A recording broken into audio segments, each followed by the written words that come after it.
நேயர்களுக்கு வணக்கம். நான் கலைப்பிரியா பழனி. இன்னைக்கு நம்ம கூட யாரு இருக்காங்க அப்படின்னா, டாக்டர் தீபா அருளாளன் மேம் தான் இருக்காங்க. வணக்கம் மேம். வணக்கம்மா. எப்படி இருக்கீங்க? நல்லா இருக்கேம்மா, நீங்க நல்லா இருக்கீங்களா? இப்போ தமிழ் புத்தாண்டு வரப்போகுது. 2026 புத்தாண்டு எப்படி இருக்கு மேம் பொதுவா? பொதுவாவே பாத்தீங்கன்னா இந்த தமிழ் புத்தாண்டு பராப வருடம் எல்லா ராசிக்கும் ரொம்ப நல்லது நடக்க போகுது அப்படின்றதம்மா உண்மை. காரணம் என்ன அப்படின்னா 1/6/2026 குரு பயிற்சி நடக்க போகுது.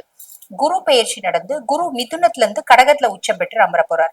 அவருடைய உச்ச பார்வை 9ஆம் பார்வை சனி மேல படிய போகுது. ஆக மேஷத்துக்கு 7 நாட்டு சனியா இருக்காரு சனி பகவான். அதே மாதிரி பாத்தீங்கன்னா கன்னிக்கு கண்டக சனியா இருக்காரு. சரிங்களா? நெக்ஸ்ட் பாருங்க, தனுசுக்கு அர்த்தாஷ்டம சனியா இருக்காரு, கும்பத்துக்கு பாத சனியா இருக்காரு, மீனத்துக்கு ஜென்ம சனியா இருக்காரு. ஆக இந்த 5 ராசிகளுக்கு கொஞ்சம் கொஞ்சம் கஷ்டங்கள் அப்படின்றது இருக்கதான் செய்து. அதுவும் 6ஆம் மாசம் வரைக்கும் தான். இவரு இந்த சனி மேல குருனோட பார்வை படியறதுனால சனி இந்த 5 ராசிகளுக்கு ஆல்மோஸ்ட் கெடுதலை செய்யணும் அப்படின்ற ராசிகளுக்கே அவன் கெடுதல் பலன்களை செய்ய முடியாது.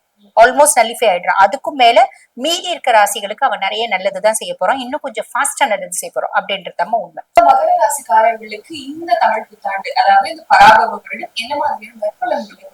மகரம் பாத்தீங்கன்னா கடந்த 7 நாட்டு சனியில அவங்க பட்ட பாடு கொஞ்சம் நெஞ்சம் கிடையாது.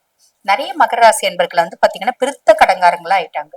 எங்கெல்லாம் காசு கொடுத்தாங்களோ எங்கேயும் திருப்பி வரல. குடும்பம் அப்படியே 2 ஆயிடுச்சு அப்படின்னு சொல்லலாம். எவ்வளவு கஷ்டப்பட்டு குடும்பத்துக்காக சொத்து பத்தெல்லாம் சேர்த்தது நானு. ஆனா எனக்கு எதுவுமே கொடுக்காம வெளியே தோர்த்திட்டாங்க. என் மனைவியும் என்ன புரிஞ்சுக்கல, என் கணவனும் என்ன புரிஞ்சுக்கல. எனக்கு டிவோர்ஸ் வேணும் அப்படின்னு சொல்லிட்டு ரொம்ப ஆசைப்பட்டு கேட்டாங்க, கொடுத்துட்டேன்.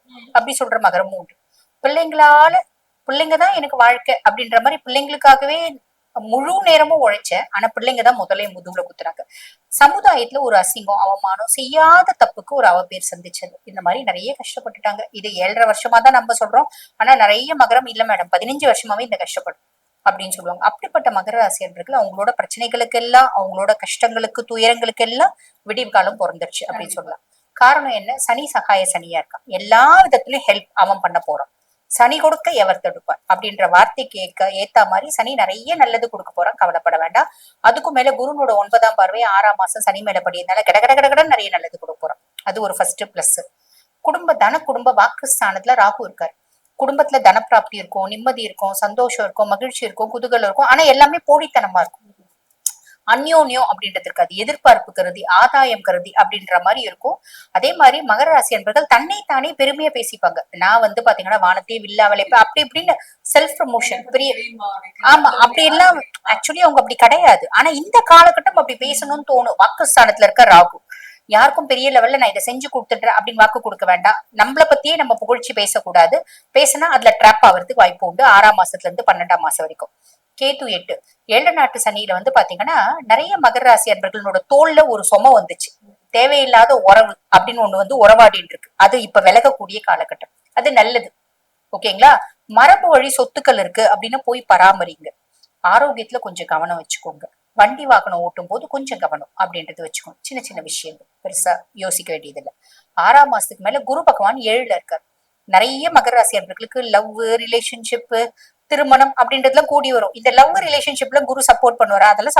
அதெல்லாம் கெடுக்க மாட்டார். சப்போர்ட் பண்றதை விட கெடுக்க மாட்டார்.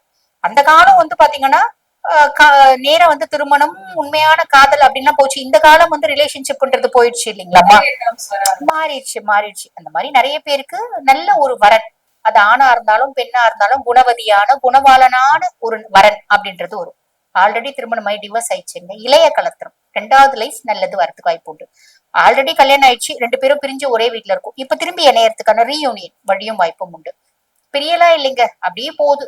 கொஞ்சம் அந்யோன்யமா போறதுக்கான வழியும் வாய்ப்பும் உண்டு. கண்டிப்பா. இப்போ மகர ராசிக்காரர்கள் என்ன மாதிரியான பரிகாரங்கள் செய்யும் போது இன்னும் கொஞ்சம் சிறப்பா? பொதுவா மகரம் கும்பத்துல பிறக்கிறாங்க அப்படின்னாலே அவங்க வழிபாடு பண்ண வேண்டியது ஈசனதாம்மா, சிவ வழிபாடுதான். ஏன்னா இவங்க ராசியாதிபன் சனி பகவான். சனிக்கு யார் கடவுள்? ஈசன் தான் கடவுள். யார் ஒருத்தர் சிவ வழிபாடு பண்றாங்க அப்படின்னாலும் சனி சந்தோஷப்பட்டு அவங்களுக்கு எடுபலன் கொடுக்காம விலகி போவோம். அதானே நம்மளுக்கு தேவை. சிவ வழிபாடு பண்ணும்.